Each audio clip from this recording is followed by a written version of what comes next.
Hola chicos, sean bienvenidos nuevamente a mi canal. En el video de hoy les voy a mostrar paso a paso cómo utilizar las distintas funciones del horno eléctrico Thomas de 60 litros. Pero antes les quiero dejar la invitación para que activen la campanita, se suscriban o también se hagan miembros de nuestro canal. Pues bien chicos, comencemos. Bueno chicos, acá está nuestro horno eléctrico Thomas y en el costado derecho, la primera perilla, vamos a encontrar la función de la convección, la cual permite hacer circular el aire caliente dentro de nuestro horno. La segunda nos permite hacer girar los alimentos que están ensartados en la varilla que hace girar los alimentos como las carnes y los pollos. Luego vamos a encontrar la temperatura, la cual va de los 0 a los 250 grados Celsius. Yo al finalizar el video les voy a dejar una imagen con los distintos tipos de temperatura. Ahora encontramos la perilla que regula desde dónde queremos que salga el calor en nuestro horno. Por ejemplo, acá el icono indica que es desde arriba. Quiere decir que al entrar a nuestro horno vamos a notar estos fierritos, los cuales son los que van a lanzar el calor a nuestros alimentos. El icono de la derecha indica que el calor saldrá desde la parte de abajo de nuestro horno. Y el último icono indica que el calor saldrá tanto de arriba como de abajo en nuestro horno. Ahí nosotros también tenemos que escoger cuál es la opción más adecuada para nuestros alimentos. Y por último encontramos el timer, el cual regula el tiempo de cocción de nuestros alimentos. Como les dije más adelante, les voy a dejar al finalizar el video una imagen con los distintos tipos de temperatura los cuales ustedes pueden utilizar para los alimentos más básicos. Acá el timer llega desde los ceros hasta los 60 minutos de cocción. Así que es eso chicos, esas son las funciones de nuestro horno eléctrico Thomas. Así que espero haberlos ayudado y como siempre les dejo la invitación para que se suscriban a nuestro canal. Nos vemos en un próximo video. Chau chau.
Keep those hands up for tonight again.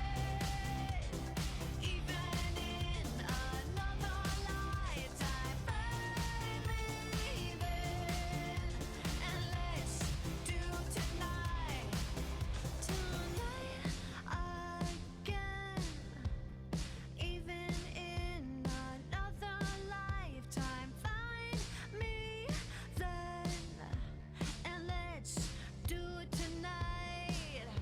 Tonight.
Hands up for tonight.